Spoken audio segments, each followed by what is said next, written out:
Hey everyone, thanks for joining us for another episode of The Ghost Furnace. I am Bond, and I'm here with my cohort, Nick Pennsylvania. How you doing, Nick? I'm extremely well. Excellent, man. And we are joined with a guest this evening. We are here with Tim Renner. How you doing, Tim? Doing all right. Excellent, excellent. So, really excited to talk to you this evening, Tim, because we have mentioned you, Strange Familiars, your in your books many, many times over the last few years of this podcast. And I've been looking for an excuse to reach out and talk to you for quite some time as a result. So you had a new book come out recently, just in the last, I guess, month or so. And so what this book we're going to be talking about this evening is called I Have Never Minded the Loneliness, Hermits and Their Stories. So you've written quite a few books in the past already, and this one you've been working on for, a few years, I feel. Yeah. So want to just kind of first just kind of figure out why hermits? What got you into wanting to write this book in the first place? Well, two things. The foreword is written by my best friend and bandmate, who for a while, for all practical purposes, was a hermit. He went off and lived in a cabin in the mountains of Massachusetts. No phone, no internet. Had to write him letters. If he wanted to, he actually developed his own calendar. It was based on the moon. To be honest, I never really understood it. He tried to teach it to me, but basically you had to use his calendar and tell him when you were going to be there. Oh, And wow. I would say, I think I'll be there on this day, but and I would just knock on the door at whatever time I got there, and he would, oh, you're here. Yeah. Yeah. So, and at some point he told me, he's married now and has a family and all that, but he said, those days in the cabin, that time in the cabin was some of the happiest times of my life. Mm-hmm. And, it's really interesting. And I think it takes a particular kind of personality, but there are people who can be alone and quite happy.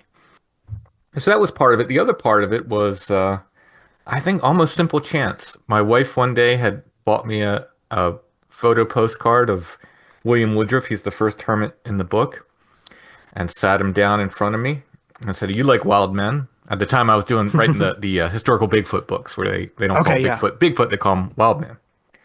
She's like, "He looks like a wild man. You'll like him." And oh, thank you. And then it got buried in papers, and months later, it kind of shuffled its way to the top of my desk. If you could see it now, it's much the same as it was then. It's just I'm working on 70 different things at once. And I had a few moments that day, and I just typed in William Woodruff, and all these incredible stories started coming up when I was researching them. I said, wow, this is really interesting. And so I thought, well, we'd done some historical shows on Strange Familiars before, and I thought, well, let me try Mm-hmm. it. We'll do this, and we'll see how people like it. If they don't like it, I'll never do another Hermit show. And I did it, and people really responded well to it, and I loved it. And that was sort of the beginning of it. And I started collecting photos, and then it seemed like every one of these folks had just great stories to go with them. Those that I could find their stories. And it was pretty amazing. So that kind of got me hooked, and I went from there. And after doing a number of shows on Strange Familiars, I said, well, it's time to do a book. Time to write a book once people start responding like that. And especially if you're like, you kind of had like a synchronistic or serendipitous way of coming around to it with the photo and everything. Yeah. Um, Well, and I mean, speaking of synchronicity, I mean, William Woodruff happens to have been in Colebrook River, Connecticut, which is not far from Winsted, Connecticut, about 7 miles. At the same time, there's this Wildman flap happening in Winsted. And he actually gets mistaken for the Winstead Wildman at one point. So there's this complete, that's so Wildman cool. Bigfoot connection with the Yeah. very first hermit that I come across. Wow. Well, I'm really curious because you said something about it that it does take a sort of character type to be able to be alone, to be so isolated like that willingly. And I think of anchorites, I think of lighthouse keepers and some other Mhm. occupations that fire watchers. And I definitely think it's a sort of introspective person. But I wonder, as you said, there's so many great stories about it. it's really about characters. You have to be like a real character, or is it that when you are by yourself for that long, you're like Mingus says, um, most like yourself, and so that may is some of our attraction because it's trying to understand the type of person that is able to do that. I don't know what your Yeah, thoughts are I on mean that. that's certainly part of it, but I think probably everyone has a great story. It's just whether you get to hear it or not, you know? Right. And that's why I love talking to witnesses on Strange Familiars. You know, everybody Hmm. has a great story, and a lot of times I'll start talking to someone on this is not going to be a whole show, and then I'll end up talking to them the whole show just because we'll go off on tangents or whatever. So I do like people and like hearing their stories, you know. So you know, is it both things? Is it, some of each? I'm not sure, but there certainly seems to be some great stories with these hermits. But you know, my suspicion and my willingness to credit everyone, no one has superpowers, is that maybe everyone has a great story. You just don't get to hear it for all the time, Ooh, you know? I think that's a great quote right there. I think that's very true. Now, and with these stories and the hermits and everything, it like you kind of mentioned, they all have these kind of wonderful tales and everything that are in this book. And I'm sure parsing down these stories from all the possible hermits out there that you could be talking about probably wasn't easy. But you have a whole myriad of different experiences in here and kind of like reasons, like you said, why people Hmm. end up living this kind of life. And like you mentioned with your friend and bandmate, some people are kind of transient with it, where they do it for a while and then kind of re-enter Yeah. society. So, and you mentioned William Woodruff, and I think that's probably one of like one of the saddest stories Hmm. in this book. But there are a lot of different ones. So there's some are cautionary, some are positive and kind of uplifting. Do you mind telling people at least like the highlights of the William Woodruff story? Because I just Oh think that's yeah, such no a problem. good like snapshot if you can only. Yeah, yeah. So he grew up in Colebrook River, Connecticut, which is now underwater. It's one of these towns that has been flooded out as a reservoir.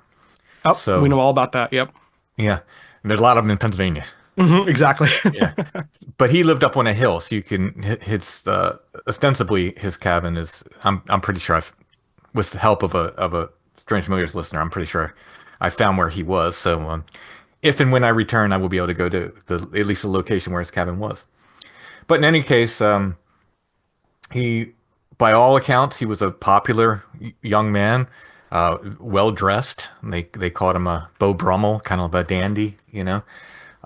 Went to neighborhood dances and stuff, and had a group of friends, and just over time, he's lives a fairly normal life until I believe his 40s. Now, fairly normal. We don't know who his father was. There is some question why.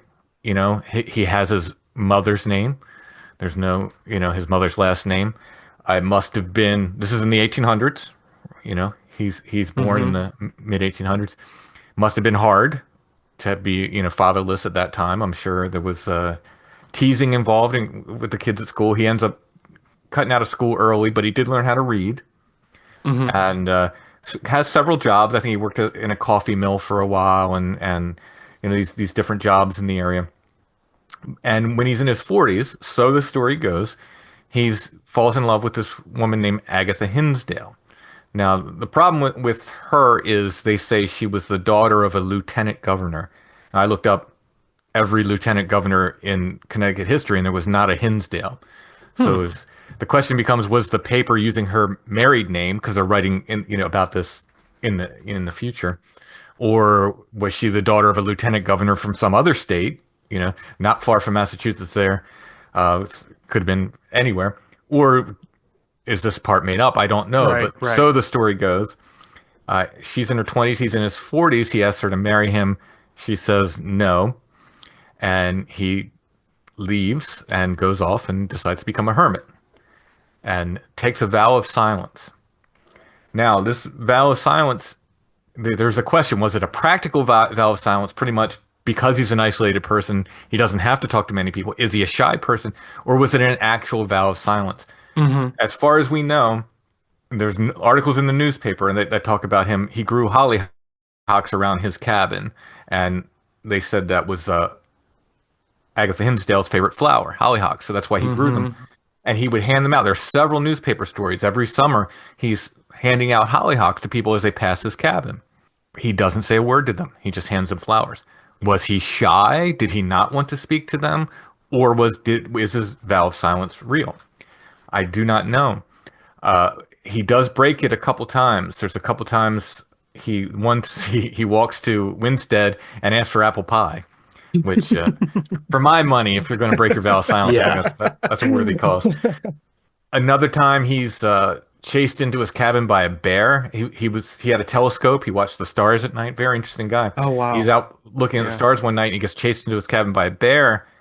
And he says this bear is outside his cabin the whole night. He can hear him. He's got his back to the door. And there was a stagecoach that went from Colebrook River to Winstead. He stops the stagecoach driver and asks him to bring him some shells for his rifle, and shows him the tracks.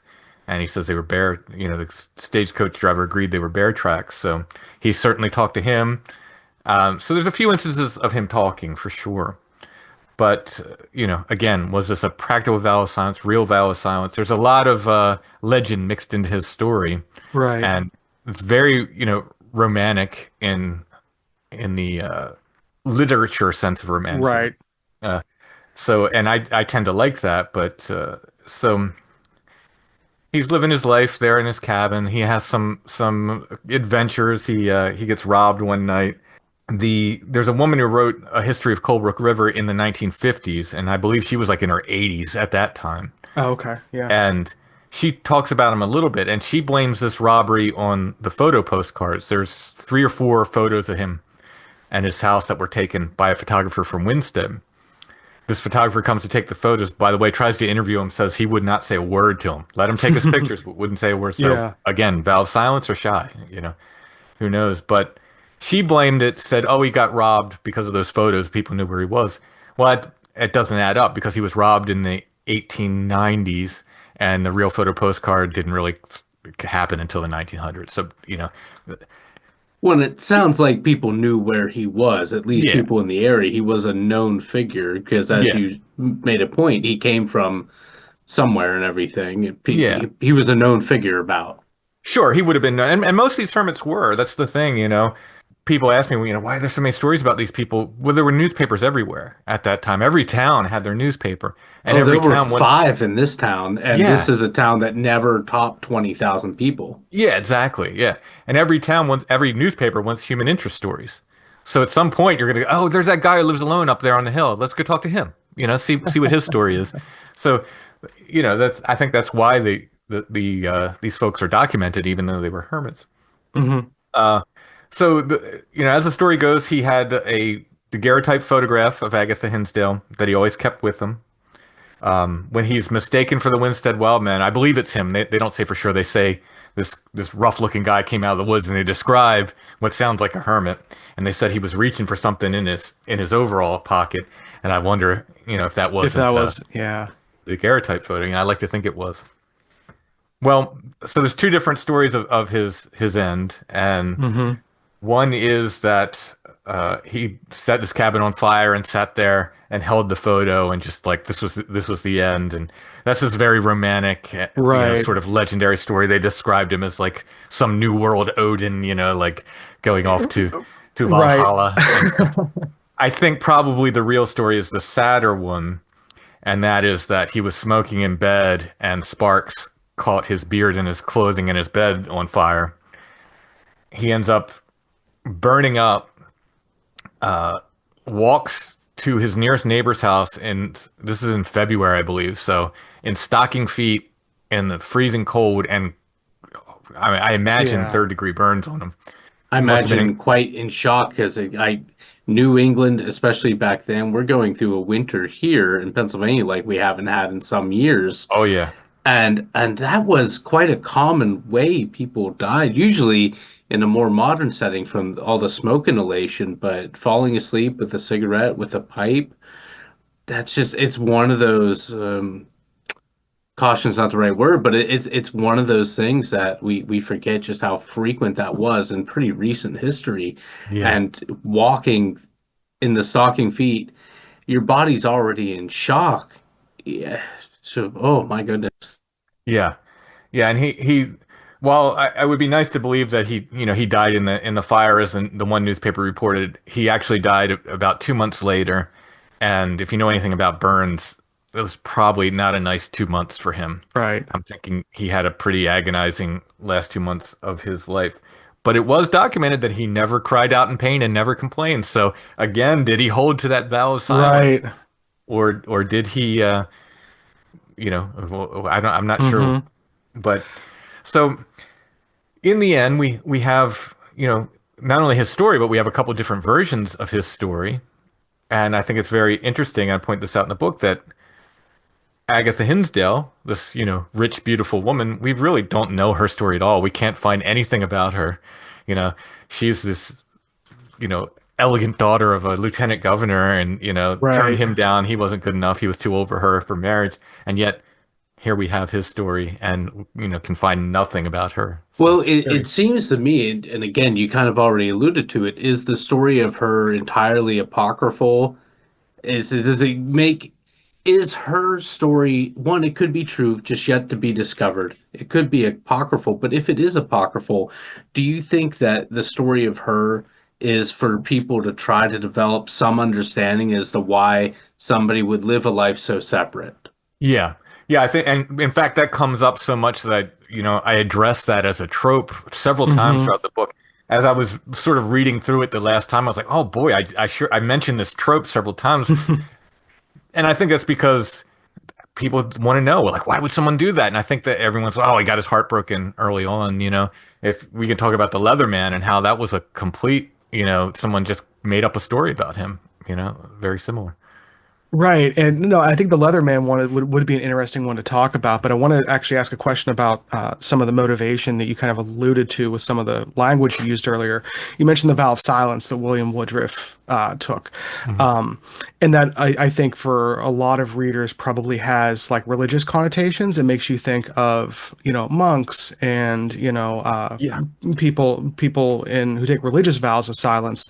So like when you think of religious hermits. You think of like cloistered nuns and the Desert Fathers and like, a lot of those very, very old traditions that have their own kind of tropes and but their own like, very legitimate history that go along with it. How does religion play into the stories that you have in this book or just your view of hermits in general? Well, that's really a different book, and the religious hermits certainly are, sort of the inspiration. The Desert Fathers. They're the inspiration for modern monasticism. It starts there, and books have been written about it. More books could be written about it. I have one priest in the book, who's a hermit priest, and a few other people who find religion or spirituality and so forth is a large part of their life besides being a hermit. But it's really not Mm-hmm. a book about religious hermits. I think that's another book. When I was starting the hermit book, it's like, well, what do I want to do? And there's so many great stories out there, and I had to narrow it down. How am I Yeah. going to do this? Because otherwise, it's going to be 10 volumes. I'll be Yeah. writing forever. And I thought, well, I have this hermit photo collection that William Woodruff, hmm picked it off, and I started collecting photos. And I was like, well, let me just write about the people I have photos of. That way, people can see everyone I'm writing about. I think there might be four hermits in the book out of 38 hermit, whatever it hmm is, however many are in there. Four of them might not have photos, but everybody else I write about, you can actually see the photograph of them. Right, right. And the photographs are really interesting because like you said, some of them are like the obviously like the cards and Mhm. everything that you had kind of mentioned. But a lot of them just seem like either amateur or news photography. Some of them are striking. Like some of them, like when it comes to like portraiture, are really wonderful. So like I bet that was a really if you're going to pick an artificial constraint to kind of help give you some guide rails for the book, you picked a very aesthetically pleasing one. And also to say the art that you kind of put into the book with the illustrations and everything, I think complements the vibe of the whole Oh, book thank you. really, really nicely. And speaking of vibes, like you just kind of mentioned, there's the Leatherman, who's kind of a very different kind of story from William Woodruff. Do you want to give people kind of a overview Yeah, of that so gentleman? he is definitely the most famous hermit in the book. Hmm. People, certainly in New England, New York, and Connecticut, especially, have probably heard of him. There's still a race, like a long distance race today. I think they call it the Leatherman race. Every now and then, they'll still do articles on him in the newspaper up there. So he appears sometime around 1858 out of nowhere. This guy wearing this leather suit. It's a heavy leather suit, man. It's like patchwork leather. He cut the tops off of boots that people had discarded and sewed them together. Made a big coat, a hat, pants, and boots. And these boots had wooden soles. They're completely inflexible.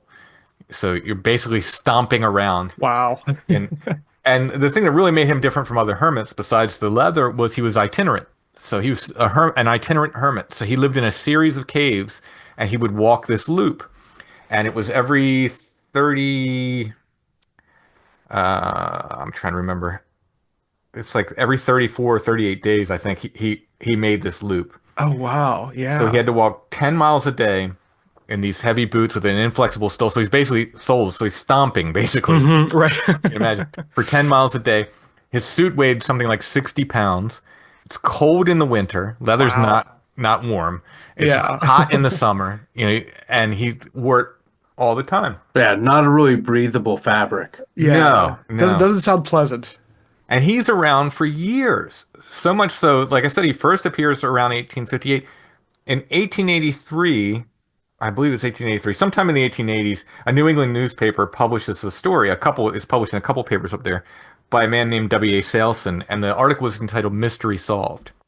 And Oh. this article says, "Well, I know his story. I've interviewed him, and I figured it. We figured it out. His name is Jules Bourgelat. He comes from France. He was engaged to the daughter of a leather merchant." And this leather merchant put him in charge of not only his leather business, but all of his finances and investments and so forth. He makes bad investments, and then the leather market crashes. And his intended wife to be, her father is like, no, you're not marrying my daughter. You lost all my money. He supposedly goes crazy, and somehow, I don't know, goes moves back to his parents, but then somehow ends up in the United States. They don't explain that in this Mystery Solved article. And he was wearing this heavy leather suit as penance and walking around and won't talk to people. Very romantic story and completely Right. made up. Yeah. Like there's no truth to it at all. This guy just made up this story and they published it in papers and they continued to publish it as his story, the true story of the Leatherman until the 1980s. And finally, somebody unearthed a confession from the author that's like, no, I made it up. That's complete fiction. It reminds me so much of Henry Shoemaker, who wrote about a very similar story. This Frenchman falls in love with this woman. I believe she was lower royalty and ends up living in the woods of Pennsylvania as a hermit for years afterwards in this unrequited love. What is it about if we need to make up a story about a hermit, they have to be French and they have to come over at some point? But it's not the only time I've heard that same sort of story associated with another loner or another hermit. Well, the Leatherman was French. He spoke with a French accent. He was broken English. He did speak some English. But at the Could have same been French time, he's Canadian. exactly, Yep. and he's known for walking, for trekking. It's Yep. not, and upstate New York and Yeah. all the New England states really have, especially back then, larger pockets of French speaking people. Yeah. Yeah, absolutely could have been French Canadian. Or just walk down from there. It's not like there was border control in those days. Or, we don't know his name. We do know he spoke French and English. We When he died, so he developed cancer over time. You could in some of the photos. There's an exact number of photos of him, and I forget how many there are. It's just some around 10 known photos of him. The early ones were taken like in kind of creepy ways. Like he really didn't want his photo taken. I think the first photo of him taken, they had clothes hanging up on a clothesline, and the camera was set up behind it, and they pulled the clothes across and snapped a photo of him when he wasn't expecting it. Later on, he does like sit for some photographers, and he develops cancer, and you can see in some of the photos his lips very swollen.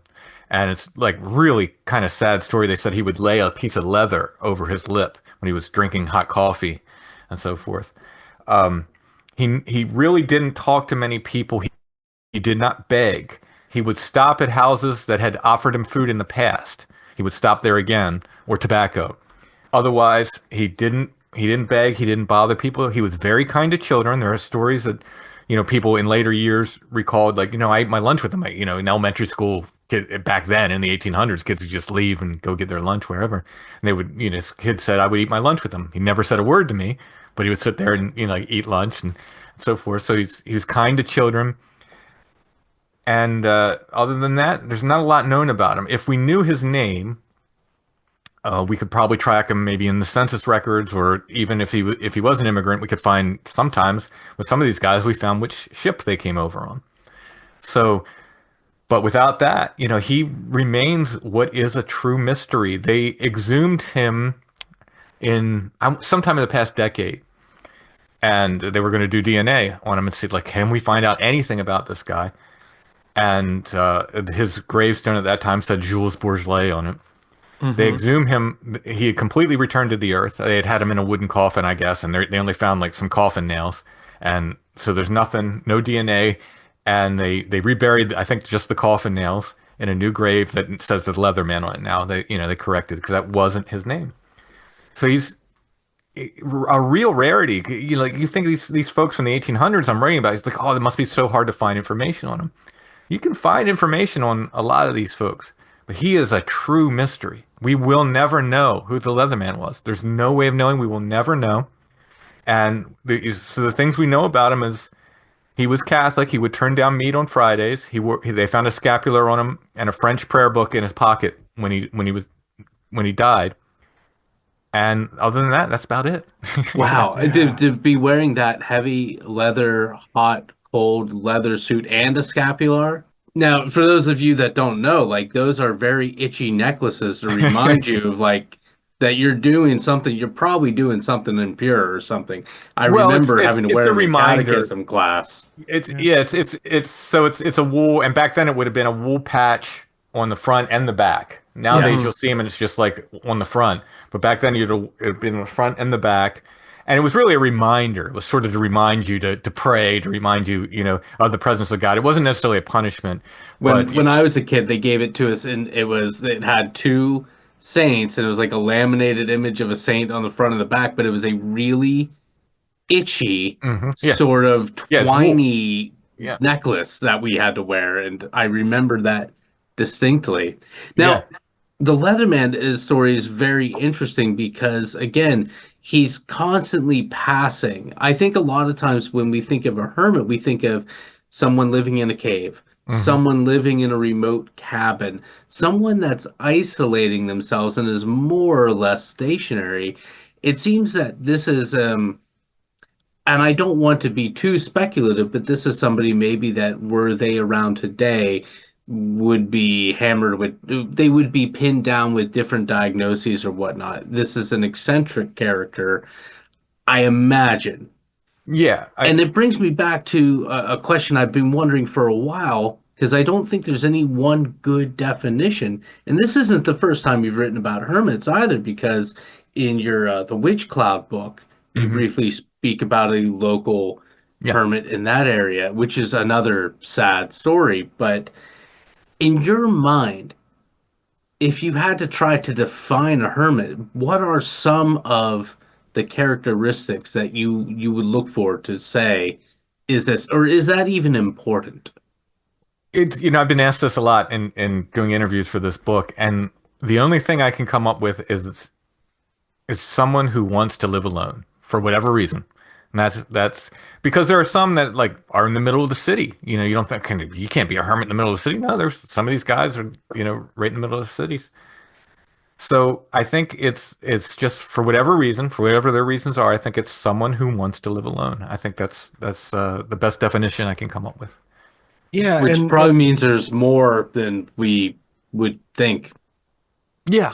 Oh yeah. Yeah. right, yeah, it seems like it is kind of fluid, and with how you kind of define that, Tim, it kind of makes me think of even like modern day hermits, because this book is obviously it's older, but like nowadays you think of people who like your friend either just want to live away for a while, or people who are into homesteading, or go live in a van purposely, or Yeah. um so this isn't something that is relegated to the past either. This is something that Yeah. we can look at and draw modern day Oh, sure. Yeah. comparisons. I think it was easier to be a hermit back then Mm-hmm. because of just the way property laws are now, and it's the way, like you said, some of these people would be diagnosed with different things. No doubt there was some mental health stuff going on with some of these folks, but I think the main thing is property laws. I mean, back then you could just go off and like build a cabin somewhere, and even if somebody owned that land, a lot of times it's just like, well, you're not hurting anything. Go ahead and Right. stay there. Things we got very litigious over time, and I think I'm a I hate no trespassing signs. I Mm-hmm. like the Scottish, right to roam, right? Right. Close the gate behind you. I wish that's the way we were, but I also understand because we're so litigious. Like, if somebody goes on your property and breaks their ankle, I'm going to sue them. Rather than just being reasonable, I took it on myself to go on that property. I broke my ankle. It's on me. So I get it. I understand why there are so many because as a society we're so litigious. But I think there was just more. I don't want to say freedom, but it seemed like people were freer to do that in Mm-hmm. the 1800s, early 1900s. People were less on them. Like you can't do that. We need to make sure you have services and this and that. And these guys are like, no, I'm Mm-hmm. okay. I'm. Mm-hmm. And my suspicion is that that is part and parcel with the fact that so many people in America and really everywhere, but we're speaking mostly about North America right here, were self-subsistence farmers. Like Hmm. that was much more common a thing. So I imagine that a lot of people that would be inclined to want to live by themselves probably went unnoticed Yep. because, I there was the bachelor farmer down the road, Yeah. and Sure. Mm-hmm. yeah, And you bring up a great point there, Nick, about like the farming and everything, and like you mentioned him about people going out into just like plots of woods. Like in a lot of these stories, like we were just talking about with the Leatherman and his choice of garments and everything, like nature plays a role. Not that, like you said, you can't have urban hermits, but in a lot of these stories in the book, nature does play a role, whether it's farming, whether it's pets, whether it's, wild animals, like you mentioned with the bear. What did you kind of like discover with these stories about nature that like maybe surprised you, or a just kind of an element to that relationship that you found interesting? It seems like as these folks go off into nature, they learn how to live with nature. Now, some of them were like, outdoorsmen all their lives, and it was made sense for them just to do this. But some of them were like city guys. They worked office jobs, and they just at some point they just effed off to the woods, as you would say. And over time, they developed this rhythm. And the one Mason Walton, the Gloucester hermit, he had TB and a very bad case, but he had worked in offices. He was a newspaper editor, and they say you need to go off to the sea. That's your last chance at curing this. The sea air will cure you. He's on his way to do that and sees these woods basically, and says, "Well, I'm going to go in the woods," Yeah. and sleeps literally outside in the open air, and uh, credits that for curing his tuberculosis. But over time, he becomes this sort of incredible like nature guy. They said he could walk out of his cabin and hold his hand up, and wrens would fly out of the woods and land on his hands. He had pet squirrels and all this stuff. He ends up writing for an article for I think it was like Field and Stream magazine. Like he wrote regular articles for them. So I think when you live among nature, you sort of develop this rhythm with it. And I'm not surprised that a lot of these guys had, little pets like, squirrels and whatever animals came around, they kind of fall into this rhythm. Or even the rhythm of, as you said, your friend have creating this calendar based on the moon and Hmm. everything. That is a rhythm of nature. Oh yeah, yeah. And would you say that like maybe some of those, because I do think there are like some, I don't want to say lessons maybe, but there's things that you can read in this book about the experiences that these people have, and it's hard not to draw kind of like modern day comparisons. And like you mentioned with the rhythm and maybe like the speed of these people's lives, it's Hmm. very easy to be like, oh, I can see why someone would find that alluring, you know. Yeah, yeah. Um, and so, like, are there any like? I guess again, I'm saying lessons, but that's maybe too grandiose of a term. Was there anything that you learned, or any kind of like new consistencies that you found through some of these stories that you found yourself taking away from them that you didn't expect? I mean, I don't know that this was new, but it certainly reinforced Hmm. the persistence of humans to be able to do, right? Um, I'll give an example from my own life. At some point, my wife and I had to make a decision when I quit my previous, regular 9 to 5 sort of Hmm. job. And this is long before the podcast, long before I ever wrote a book, but we're going to try to live as artists. Hmm. And I don't know if you're familiar with Psychic TV, but the Genesis Peorge, the sort of singer head fella, or Hmm. I think non-binary, head person of uh, of Psychic TV, um, had this wonderful quote and had said, I'm sorry if I refer to him as he. At the time, he was a he. Later on, I believe he became non-binary. Um, and I'm stumbling over my words. I'm sure I'm phrasing all this wrong. So I apologize to people for not using the correct terminology. But in any case, they said it's very difficult to starve in the Western world, Yes. and that's why they decided to live, off their art, and that was very inspiring for me. And it's sort of like the persistence of humanity. Like I'm by no means wealthy, but I've been able to figure out how to do this. And I think it's very similar. It's the persistence of humanity. Like you're going to be okay. You'll figure out a way. These guys, there's a couple of tragic ends, a couple of mistakes, uh, you know, but for the most part, they lived on their own terms and they did okay, and they chose to do it that way. I can't say that they were all happy, but it seems like many of them were, they may, certainly they were probably happier than living on someone else's terms. At least I like to think so. Yeah, no, I think that's a really interesting kind of thread to tie there, especially with like the art and everything, that being like the next step in your for a lot of these folks, the next step in their journey was going off into the woods and learning how to be on their own, Hmm. for any number of reasons. The only way to do anything is to do it.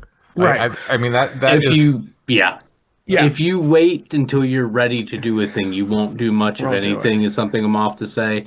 And I was thinking real quick about the happiness thing. It's happiness, the pursuit of happiness is like a cat chasing its own tail. It's kind of a pointless endeavor. I think the big thing is always the satisfaction. And to yeah. be able, for anybody to be able to live life on as many of their own terms as one can, Hmm. and to have some comforts Yeah. is deeply satisfying and is far superior to Yeah. happiness. Happiness is a moment. Right, certainly. Yeah. Yeah. And who knows, there may be a time where I have to go back and get a 9 to 5. Please. Please. Please no, but yeah. But that may happen. Well, But it might, but you Not never not know. if you keep writing these Right, if you keep books. writing books like this, you'll be in good shape. I hope so. I hope so. Well, it's funny. I didn't kind of didn't plan on making this connection, but as three musicians here talking, that kind of grew up and cut their teeth in different music scenes. A lot of these hermits probably would have been rated home in DIY Mm. scenes across Mhm. America, whether it's some of the folk scenes or some of the punk scenes or any of the underground music scenes, because yeah, they like there is that not seclusion, but just the idea that like I'm going to go do this thing, even though it is hard. I'm going to, in many cases, put artificial constraints on what I'm doing for whether Hmm. they are aesthetic reasons, whether they are practical, whether it is whether it says anything about society or they just don't care about what society says. Because, like you said, some of these folks were interviewed a lot, so they had things. Some of them definitely had things to say. Yeah. There's definitely a correlation there that I hadn't thought of until recently. Now, when we mentioned when you were researching this book, there was a lot to go through, obviously. Did you find much like many primary sources from the hermits writing about themselves where they explained what they were doing, or was it mainly people interviewing them? It's mostly people interviewing them. A lot of like historical societies in certain areas will have not as many as you would hope, but some of them would Mm-hmm. have information on the hermits if I guess if they were popular enough. I mean, for instance, the Gettysburg Hermit. Yes. I went to the historical society there, and they had nothing on him. I told them all about him, and they were like, "Oh, Really? really?" Yeah, That blows and my mind because he only passed around 1910, 1909, 1910. So yeah. again, not that long ago, lots of records and everything around that time. Hmm. Yeah, yeah, they had nothing on him, and like I said, I was telling them about him. They're like, "Oh, really interesting." I don't know if it's just not Civil War enough for them, Well, even though he lived on the battlefield or what. They know where their bread is buttered. But a few of these guys wrote books. The problem with that is some of them were telling tales, like English Jack. The yeah. story, so he didn't write the book. He told this guy his story, and this guy wrote this sort of epic poem called The Story of Jack.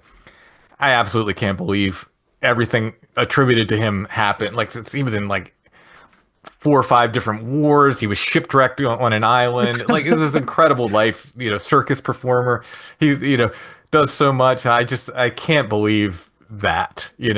I think the And same of Philip Tome, 30 Years a Right. Hunter. I would Right. consider him hermit adjacent for periods of time, but I mean, again, to the best of my knowledge, he is the earliest written documentation of hoop snakes, which, unless he wrote it as a joke, I'm a Mhm. bit skeptical. But yeah, another series of just tales too wild to Yeah, be yeah, taken seriously.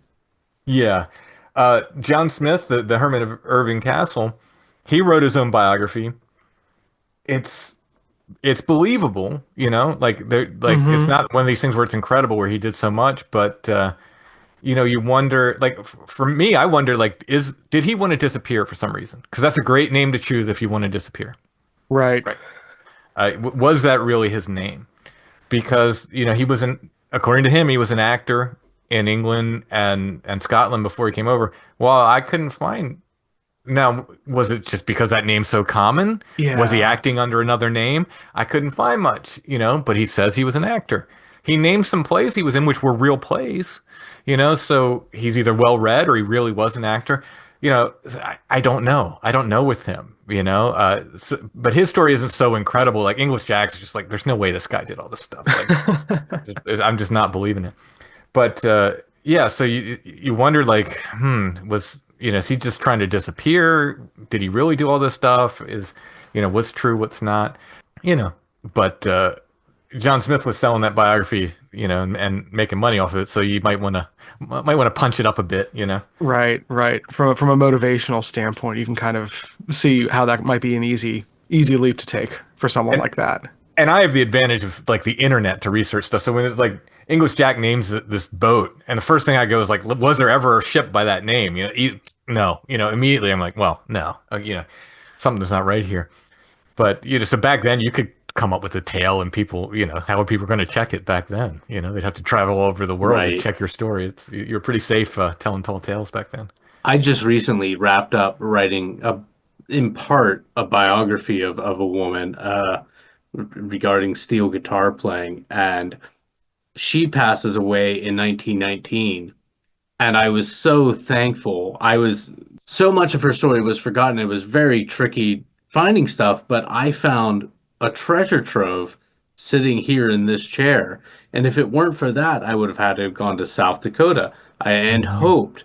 But I wouldn't have even known to go to South Dakota until I went to Los Angeles County Death Records and then Right. trace those records back to Seattle and then maybe found something that would take me. But within the matter of 3 months and knowing where to look and knowing what to cross-reference, and sometimes the real challenge is just knowing where to go to find certain things. Yeah. But Yeah. again, now, even now, century old records are well available.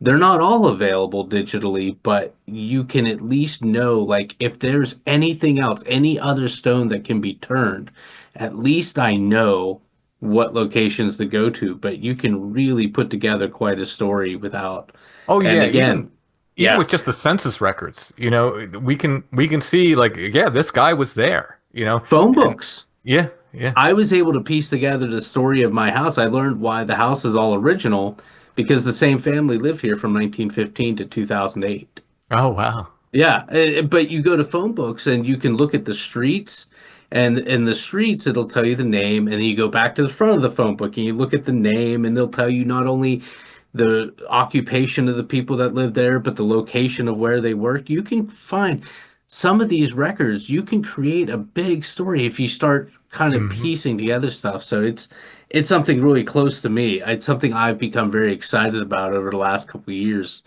Yeah, I enjoy Yeah. research, and I'm very lucky my wife does too. So I can usually just toss her a name and say like, "Hey, I'm looking for this guy," and she'll write into the census records, and like we can at least compare the census records to the newspaper, and it's like, okay, he was here at this time, he was there at that time, so it's a It's huge like a help. book that reads forever.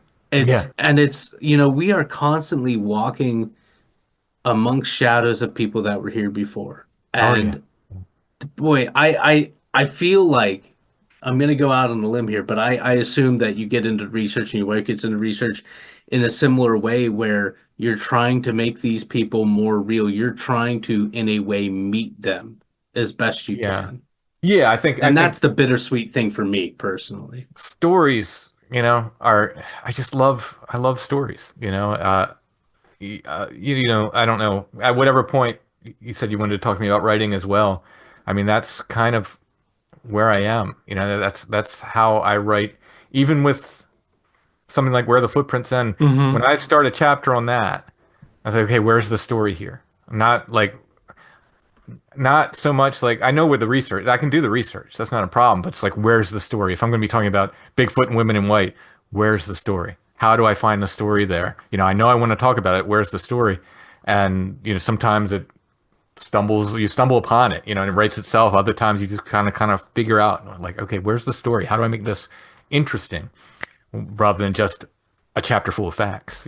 Well, I think your first book, and correct me if I'm wrong, is Beyond the Seventh Gate. That's correct. Yes. Okay, Brendan turned me on to that book some time ago, and I think I said something to you before we started recording, but that book hit me because I thought not only was it very well, I thought it was well written, and I'm a linguistics major nerd, Oh, thank you. and I enjoyed that there was some confrontation. I Anytime I read a book that is on paranormal things, I'm always leery of the people that have never walked into a house that wasn't haunted. And Right. so when you write about that, you write about the mystery. You write about there's the photo in the back, which is, yeah, maybe we're just pattern seeking animals, but that's a very weird photo even if you're going to come at it from that angle. But I like that you were very skeptical of some claims about this story. You were able to say, like, there's just no evidence to support some of these myths, Hmm. but here are these other stories and whatnot. And I found that was captivating. There's the stories, but there's also, for me, sometimes it's unraveling the history and what's really behind. But I thought you did that in a way where the language flowed very nicely, and I've been Oh, picking thank up you. the books ever since.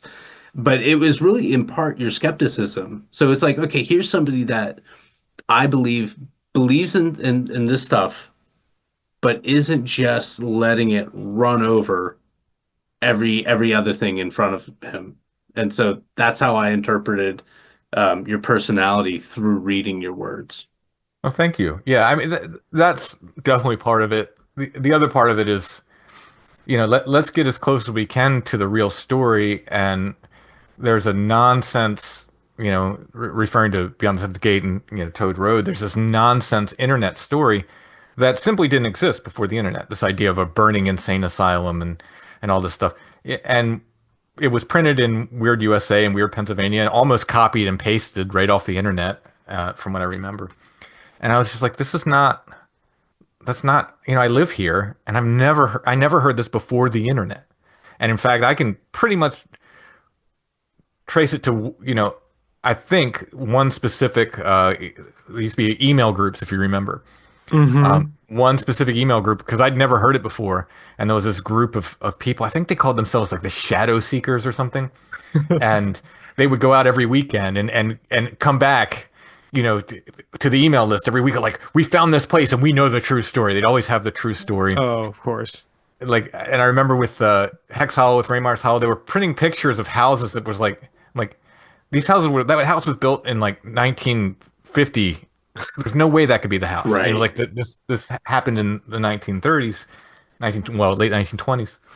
Things like that. And I was always correcting them, always like, no, that's not. And then one weekend, I remember they came back with this incredible story of a burned insane asylum. I'm like, what are you talking about? Like, where are you getting this? And I, immediately went to old maps, and Mm-hmm. looked for anything that looked like that out there. Never, there was never a structure out there Well, like that. and a structure that big with that funding, with that, there would be a record. Of course. Sure, like Yeah. 200 years ago, it might be difficult to track the cast of a play in England. We might not have a digital record, a tangible record may being lost. Hmm. But a massive building in Pennsylvania in the last century, there's gonna be some paper trail we can Mm-hmm. certainly find. Yeah, yeah. And, I mean, you'd be surprised how many. Even today, I will get people that tell me like, "Yeah, I've been to the ruins of that insane asylum back there." Okay, I was like, take me there, because Yeah. You Yeah. found a brick in the woods, is what you found, sir. Yeah. yeah, because I've never seen such a thing as, that you have to show me. I've been through all seven gates. I'm like, oh, Cool, show me man. where you Yeah. are, because That's I've true. been there, and there's one gate that I know of. Well, and I think that like that's the thread almost that goes through all of your books, like going back to what you said about like how much you love the stories. You do the research and you take a measured approach and you check your sources because you do care about these stories so much. You do hold the stories as something that is important and worth vetting, you know? So even if, like you mentioned, with Jack and the story that he wrote about himself, you're like, this probably isn't all true, but even the story being made up then kind of becomes part of the story that you're then telling, you know? Yes, it's sort of the story of his character, right? Yeah, Right. yeah. Yeah. So that's kind of where a lot of the paranormal stuff it all rolls into the idea of like folklore and Hmm. how what that tells us about our culture and what's important to us at different times, both as a society, but also people, you know. Some people aren't as concerned with what really happened. They're more just concerned with these certain things as entertainment, which is Hmm. not better or worse. It's just different, you know, but it's Sure. important to call it what it is. And that's why I think that I mean, again, throughout all your books, I think that's like the thread for me that kind of keeps me coming back all the time for amongst many reasons. Oh, thank you so much. Yeah. No, it's I mean, folklore's huge for me, and I always make a point of saying this on Strange Familiars, because I think until recently, and maybe I can take some credit for this, maybe not, I don't know. I would hear people using the term folklore as very disdainfully in the Oh, paranormal. pejorative. That's Yep. just folklore. That's Mm-hmm. just folklore. Like, what are you talking about? Like, folklore is everything. That's all the knowledge our ancestors had on this stuff. It's Yeah. passed down to That's us it. as Yeah. folklore. Like, there's so much value there. Yeah, it gets exaggerated. It's a big game of whispering down the lane. But look at the essential nut of what's in there, and that's, they're talking about the same stuff. Right.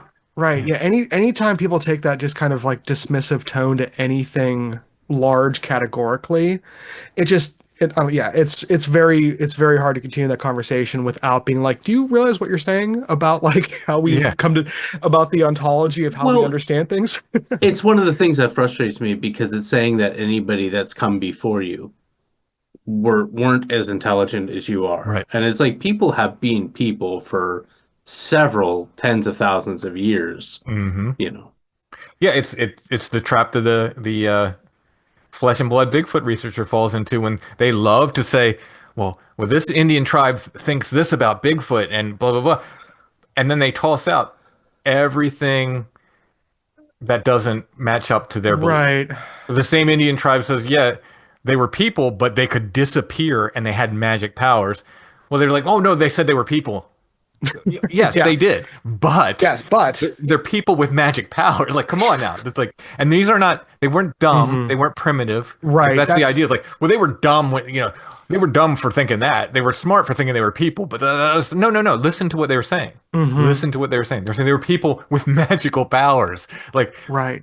what does that mean? Like, they Everything's knew magic until you every understand how animal. it's You know, done. they Yeah. yeah, they were here before us, absolutely. And they knew what bears did, and they knew what raccoons did, and they know what wolves and coyotes and foxes did. And they're saying this thing doesn't do that. It has Right. magic powers.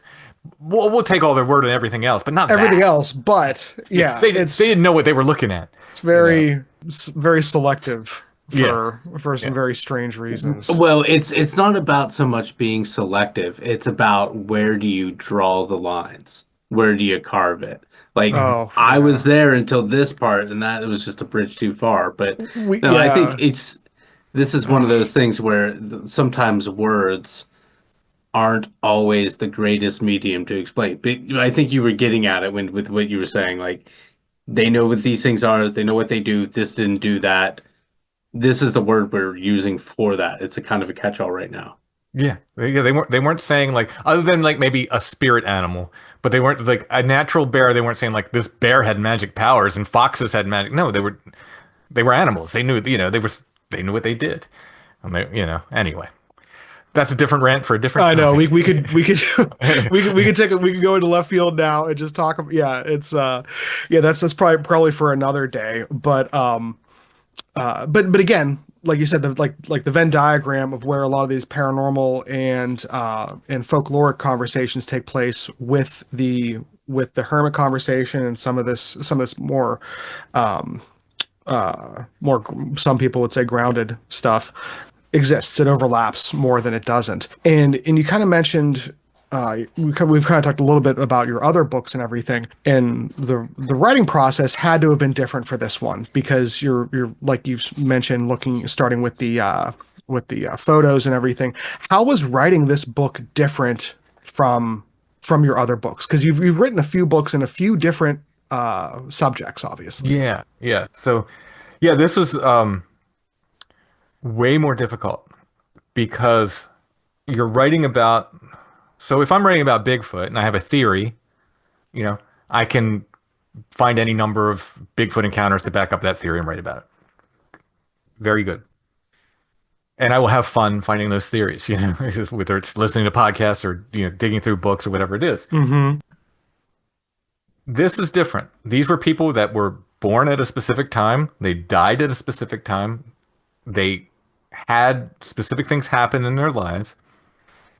And with each one, and this became why this book took me so long to write, because with each hermit, okay, birth, death, you go to the census records, I can figure out where they were, what did they do before they were hermits, this, that, the other thing. And at some point you have to decide, did I get everything? Did I get every story? Because, and I'm sure at some point I'm going to come across a story about one of these hermits that should have been in this book and it's going to kill me. Oh, that's such a good Yeah. story. It should have been in there. But at some point you have to say, okay, I think I'm done with this guy, but it's a long time to do that because you got to check all these different places and like, where else might there be more information on this person? So it's very different. It's much more time consuming and kind of nerve wracking because I do feel a I bet. responsibility in as much as I can to tell their stories, and do them justice, say. And if I'm missing something big, that's, it's going to kind of be a kick in the heart. Right. And Well, oh, go on, I was Brendan. gonna I say got a thought. sorry, just real quick, is like that. What that reminds me of is I think something we've talked about before is the idea of like I can't remember who coined it, but the idea of like a second, like people's second death. And you're bringing these stories back, like you mentioned, some of them were extensively written about in their lifetimes, some not as much. I'm sure this is the only book coming out this year that covers these individuals, you know. Yeah, So probably. so and again, I mean that in a complimentary way. So I do can imagine you have a feel a duty or a just a drive to get these people's story right because they're kind of getting a lot of energy put back into them now and a lot of Yeah, attention from and a lot of people. I mean, this book is it really is my love letter to these people, Yeah. and I wanted to do right by them, as much as possible. One of the concerns and one of my worries is like, I don't know if so in art school in the 80s, Hmm. there's a big movement of like it's like usually your second year photography students are going to go out and take pictures of homeless people, Street because photography it's at the time. Yeah. Yeah. yeah, and Yeah. that's the last thing I wanted to do with this book, right? Right. I didn't want to do like the hermit version of that. Hmm. Well, So there's go a on, there's a go on. weight on me to do the research right, I think, and to tell the stories as best as I can, and I hope that came through. Well, I know I surround myself with a lot of old things, like old instruments in particular, and I think there's a parallel here. Collecting these stories, like I've said before, that I have these old things, and in a very tangible way, a part of the people are in the wood of the instrument, like in a very Mm. real, tangible way. They and just the stories too. These are the stories. The stories make up who we are, the things the things we've done. And it's like if we can gather all these stories as best as we can, if we can only manipulate these strings better, then the people never have to go away, or the Mhm. people will come back. Yeah, yeah. There's this idea of like saving hermits from a second death in a sense. Hmm. It it's kind of lofty, but I do feel an element of that in a way. Like let me remember these folks whose stories have touched me. Originally their photos touched me. It's like, oh, isn't this a neat Hmm. photo? Like that guy looks cool. Look at where he lived. And then I start digging in the stories, and it's like, wow, like these are really interesting stories. Really interesting Right. people. Right, and that is such a wild concept of like the journey you must feel like you've been on from seeing these photos and thinking like, oh, I like all that wonder of like, who is this person? What is their story? And then getting to actually put all that together is a pretty incredible journey, I imagine. So like my last like big lofty question for you this evening is like after completing all of this, like what is like the I guess kind of like big thing that you've taken away from now compiling and learning all these different people's stories? Is there a thread that goes between them that you either are taking away yourself or hope that others take away when reading their stories? Again, I think it might be back to that the perseverance of humans, Mm, that we can like look what they did with so little, and they made it through and they were okay, and many of them seemed quite happy, you know. Um, right. so there's that, part of me is like, man, that was hard. That was it was a journey. That was a hard to write. It stressed me out, like Hmm. because I don't know if it's true or not, but when I started writing books, I said if you're going to make a living writing books as an independent author, you better have 10 books out before you can even think about it. I don't know that that's, I don't know who they were judging that on. For me, it's Wow. probably going to be more like 20. My But agent told me publishing is a great way to make a slow living. yeah, yeah. So part of me is like stressed out that it took me that long to write it, because I could have written three paranormal books in the time Hmm. it took me to write this one book. But the other part is like I'm like, oh, what else can I do like this? Like Right. it was very touching, very inspiring, and very like, oh, I want to do that again. The I didn't know. how much I was going to love illustrating this thing. Like Bigfoot's fun to draw. Right, And I but had more fun like doing these illustrations than any other book I've ever done. I think these are my best illustrations for any book I've done. I was so inspired. I don't know, that completely shocked me. I was like, oh yeah, this is gonna have to trudge through this, drawing normal mhm. stuff when I get to draw Bigfoot and all these other monsters and stuff. No, this was great.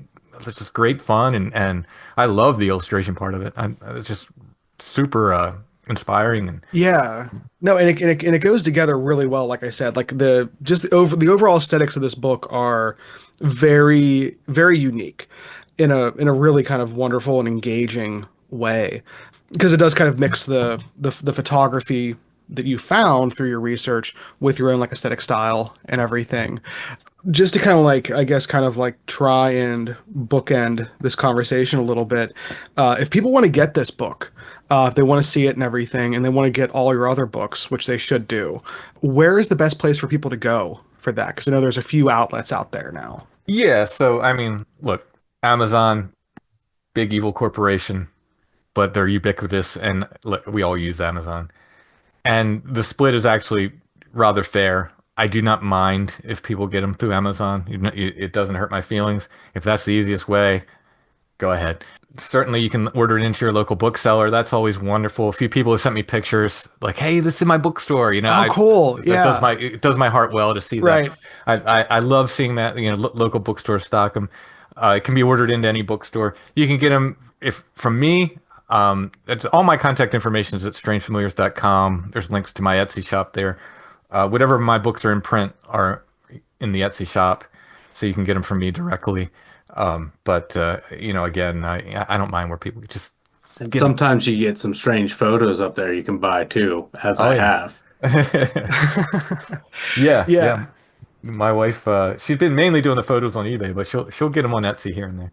hmm Yeah, no, I would recommend everybody, like, because I know we've, for those of you who aren't already familiar with Tim's work, with us talking about this book, we're kind of only scratching the surface of how prolific you've been with your writing and your art. We didn't even talk about the music, which again, like everybody should go check out all three of those things. You know, All the um, links are at strangefamiliars.com. yes. So we'll make sure those are in the show notes and everything. And if you out there have questions for us, or if you want us to pass along stuff to Tim, you can find us on Instagram, Facebook, YouTube, ghostfriendspodcast@gmail.com, all those good things. But yeah, so I just want to say thank you so much for chatting with us this evening, Tim. Any other questions or thoughts from you, Nick, before we wrap up? No, I do really want to express just how genuinely I appreciate the books. Every book you put out is a gift that can be shared, Thank you. and all the collecting. There's the kindred aspect of feeling like collecting people, so that people never have to go away. That's something. Whenever I see somebody I feel is doing that, I just really appreciate it, because it's one of those ways which we can outlive ourselves. Mm. Yeah, yeah, yeah. Maybe someday somebody will be writing a book about obscure podcasters, and we can all be represented in the pages. Stranger things have happened.